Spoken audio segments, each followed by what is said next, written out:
تطلع النبيات يعني. هذا حاجة ليش تطلع نسيها لوحدها ما أعطيها ما هلعبيها نسيها ما أعطيها.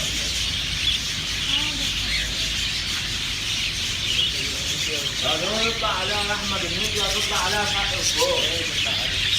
يعني حتى لو حدا عطاها حق الصوت هيعطيك النسيها. فأنت أحسن تاخذ نسيها وصح. ما هو أوكي. أو الصوت. بتسألك هو هيعطيك النسيها وبتسألك.